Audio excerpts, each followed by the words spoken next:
All right, welcome to the Life of a Marketer podcast. And today's guest is Grant. He is an SEO expert, so I'm excited to have him on the podcast. Grant, I'm going to allow you to introduce yourself. Tell us about who you are and your business and what you do. Sure. Well, thank you, Jared, for having me on the podcast. As Jared mentioned, my name is Grant Simon.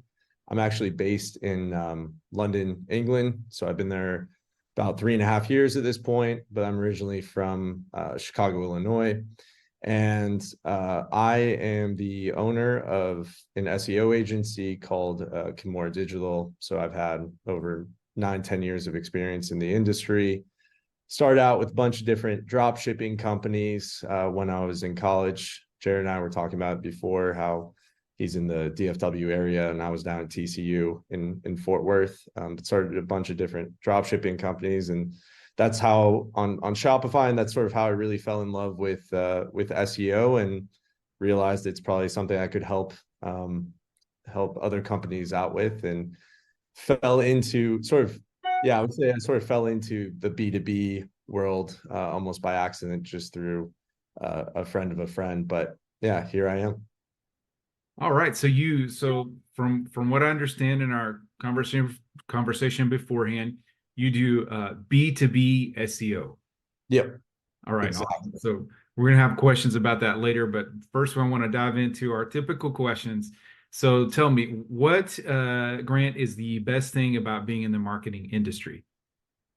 Yeah, the marketing industry is fantastic. I mean, I highly recommend it to anyone that's trying to break in. I mean, I think one of the biggest things is that it's dynamic, it's fast, and it's always changing, which makes it really exciting. Especially digital marketing at this day and age, everything's powered by data, right? It doesn't matter if you're working in SEO, PPC, any sort of marketing that you're working in is definitely powered by data. So it's a really exciting time to work in marketing. I think it's hard to get bored, and it's especially important to really niche down and find something that you really love. So a lot of people would think B2B marketing is pretty boring.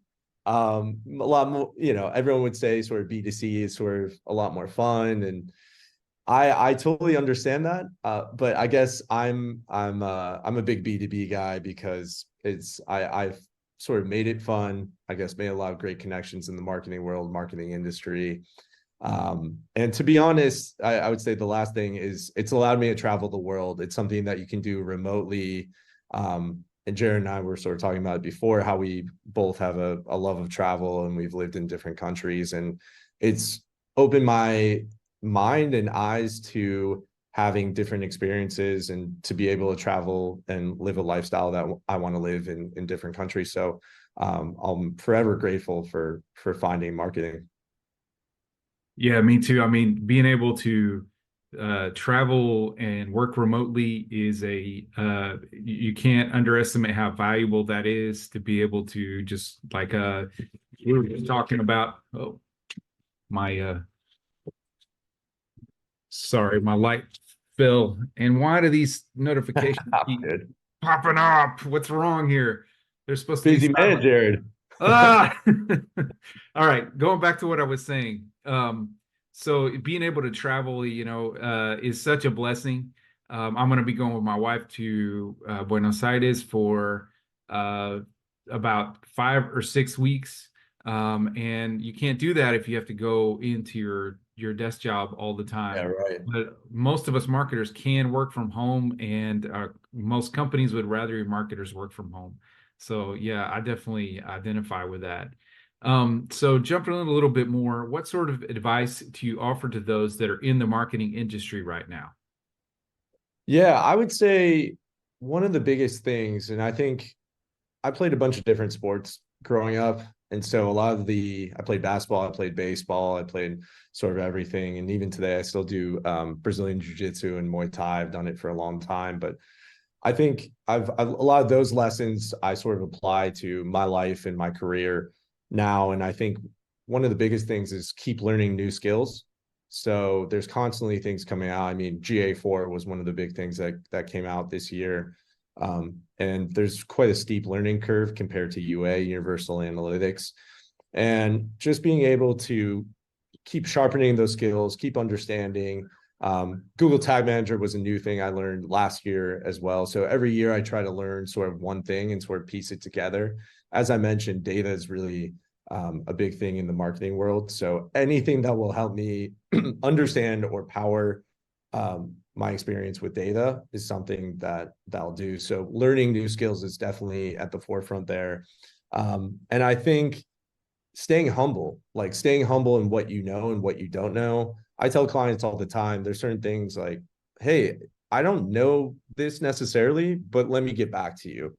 And I think having a big network to ask people and say, hey, like, what's this problem that you experience in your business or in your marketing world, has been, it's just been a blessing in disguise in that way. It's allowed me to, I like to say I like to be the sort of stupidest one in the room. Like I always like to have people around me that are much smarter than me, that know much more than me, especially in the marketing world.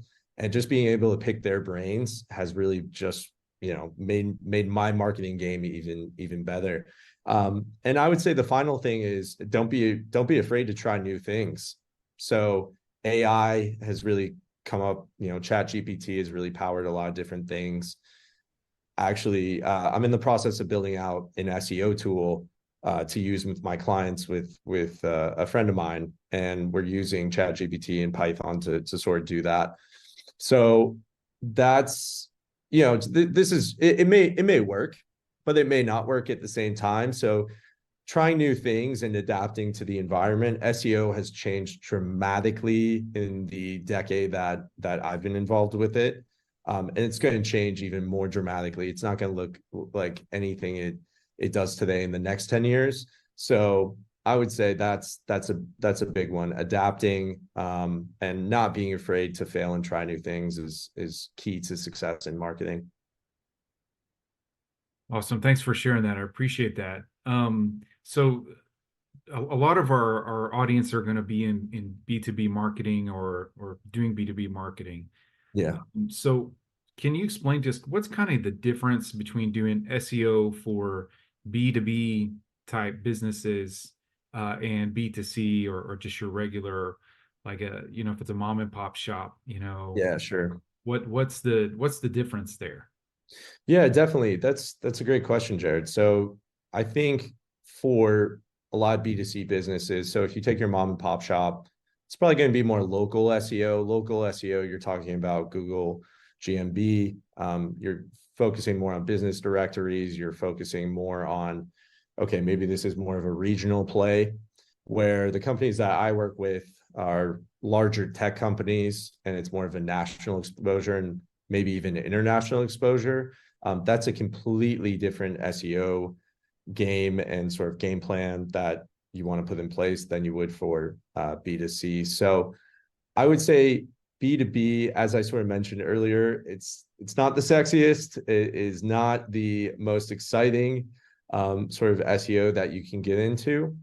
But one thing that I think can really help a lot of people that can be used across B2C or B2B is implementing a content strategy. I help a lot of companies with their content strategy. So that means creating content briefs where we're coming up with, okay, what's our what's our meta title? What's our meta description look like?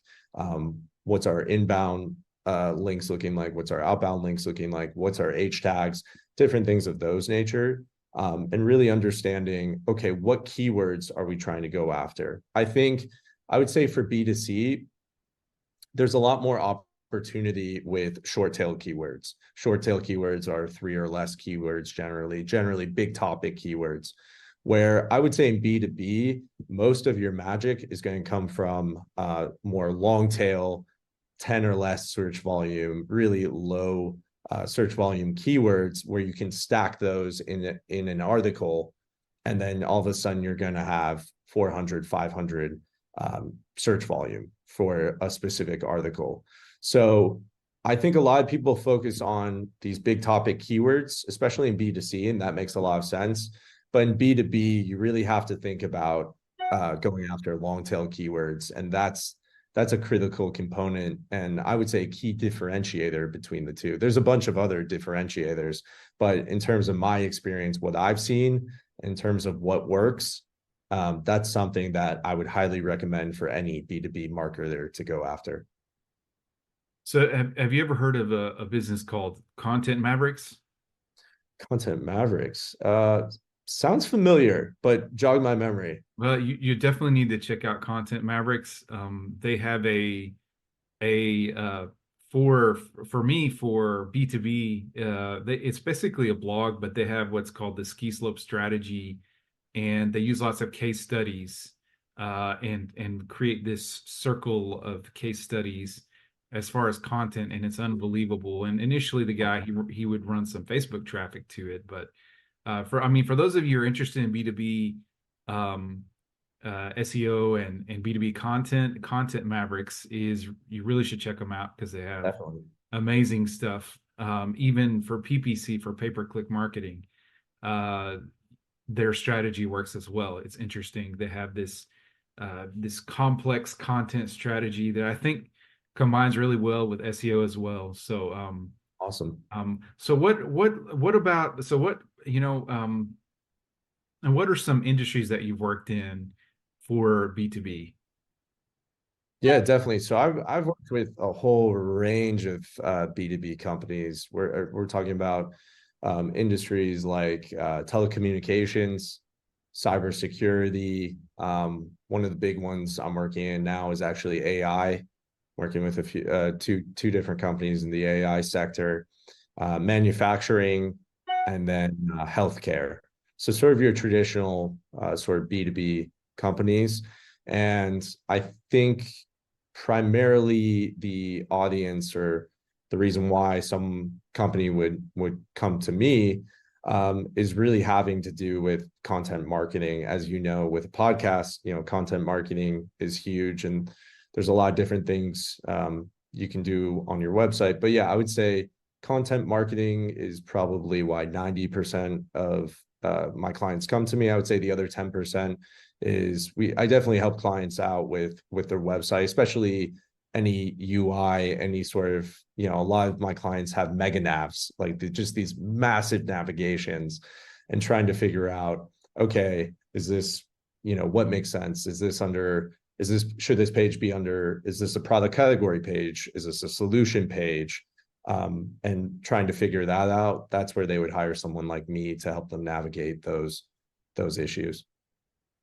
Do you find that a lot of your content is leading to like a lead magnet or some sort of system with like a lead magnet with email in place? Yeah, definitely. I mean, that's something that is very traditional in the B2B world. A lot of gated content.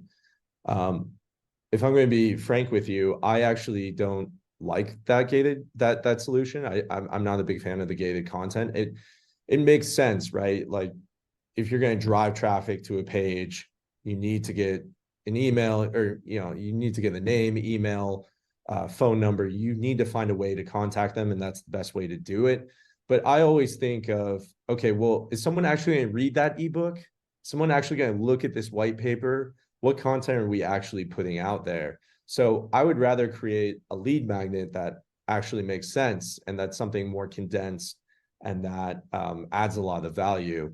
So for different industries, there's different ways to do that, but those are primarily the ways that I like to help my clients with lead magnets, is figure out, okay, well, what value can we actually provide to the audience base?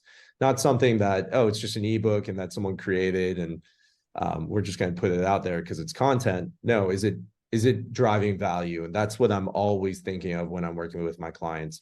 Does this piece of content drive value? And if it does, it will drive traffic. Yeah, I think that's kind of the strategy of Content Mavericks is they create this amazing content, but then at Yeah, the end of the content, when after they've already given away, you have the ability to, subscribe or opt in for their content. Uh, absolutely. it's Yeah. very interesting. Yeah, definitely, Jared. I think a lot of people, and I think a lot of companies think me, me, me. But I always try to get companies thinking, okay, well, what about the audience? What about the client? What about the people actually coming? We need to give something first to then get something, which is whether that's the email address or a phone number or just some way for sales to contact them. So yeah, I couldn't agree more. And actually to add on to what you were saying, Jared, long form content is the way to go. If you look at the majority of content that ranks really, really well, in-depth content it's better to have less content, but have more in-depth, and then think of your spokes. Think of, okay, well, here's sort of my hub article, and then think of your spokes off of that. I think people with SEO and companies in general, they just try to complicate it, but it's actually quite simple. Hmm. Yeah, that's interesting. That's very interesting. So probably higher quality content and long form. Yeah, that's a huge generalization. Obviously, it depends on the company. It depends on, that's why they would bring someone like me in to sort of help them Right, figure it out. right. But overall, absolutely, higher quality content, long form content is the way to go. Awesome. We've got some really good tips from you. We're gonna move on though to the last couple of questions because this is a short podcast. What other successful people in marketing like yourself would you like to acknowledge that should be on the podcast? Okay, so I got three people I definitely want to shout out. The first one, his name is Axel Planer. He's a buddy I've known forever. He's actually he markets himself as the Tableau guy on LinkedIn. He's one of the best data visualization people I've ever met in my life. So I highly recommend talking to him. I think Tableau actually invited him to speak at some sort of Oh wow. conference. Wow. So I highly recommend if you want to know anything about data or data visualization. He's worked with quite a few companies, pretty huge companies, helping them with their data visualization. Highly recommend him. Patrick Flynn, Pat Flynn, again, another buddy of mine from Chicago. I've known him for a long time. He's actually the CMO and co-founder of Hazel Technologies, which is I had to look it up. I have a little sheet here. A sustainable packaging startup. So it's based here right in Chicago. He was a Forbes 30 under 30. So again, just probably one of the most humble people you'll ever meet in your life. Like the guy is so successful, but you would never know. Just really interesting guy, has a lot of experience, travels all over. So highly recommend talking to him. And then the final person I'd love to shout out is my friend from London, Anton Levashoff.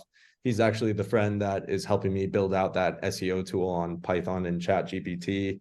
Again, just another great guy. He's a consumer insights manager at Unilever, has a wealth of marketing experience. I learned a bunch from him. So I would recommend all three of those guys to join the podcast and to check out on LinkedIn.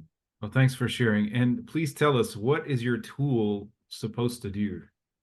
Oh, our tool. Yeah. So we're in the process of sort of building it out right now. So it's a work in progress and we're going to test it on some of my clients. But basically, the whole point of the tool is to be able to go in, make API calls to say Ahrefs or SEMrush or sort of any other, and really automate the process of any SEO or marketing agency. The big thing we're working on right now is to automate the reporting process. I was telling him today, actually, right before this call, I'm spending 7 to 10 hours per month just creating reports. There's a way to automate it and make it exactly the way I want it. So that's one of the big things that we're working on right now is to automate, just completely automate all that reporting and all of pulling that data, especially when it comes to SEO. You got to pull a bunch of data on keywords, on backlinks, on rankings. So pulling that data, putting it into a reporting system, and just making everything just automatic is what we're working on. That sounds highly interesting. Amazing. All right. Thanks for sharing all of that. And we're going to close with one final question. What is the oldest piece of technology that you remember using? Oh boy. So I was born, I'm turning 30 next month. So, I'm a old school PC Dell guy. So the Dell Dimension, I don't Yeah. know if you remember that from the early 2000s. I just have fond memories of going to my school's computer lab and playing, this might date me too, is Club Penguin and RuneScape. Those were the two games I played back in the day on the Dell Dimensions that they had in my school's computer lab. Yeah, I had one of those in my dorm during college. Oh, nice. Yeah. Nice. Good old startup. You got to press and, Yeah, make all they'll weird dimension. noises.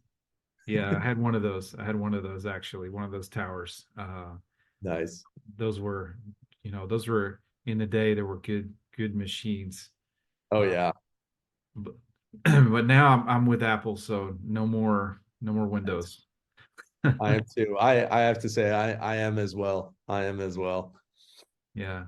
All right. Well, it's been awesome to have you on, Grant. I really appreciate you coming on. Everyone, you can catch the Life of a Marketer podcast on Tuesdays and Thursdays at 11 something. We stream it all over social, so wherever you might be, LinkedIn, Facebook, etc. We also will upload it to YouTube. So if you subscribe to our channel, please subscribe. That's really one of the easiest ways to see it. And if not, if you email me, jared@hiveleadmarketing.com, we can add you to the email list. Everybody, please, once again, please like and subscribe. We want to get our podcast out to as many people that are interested. Thanks once again, Grant, and we'll talk in the next podcast next week. Bye.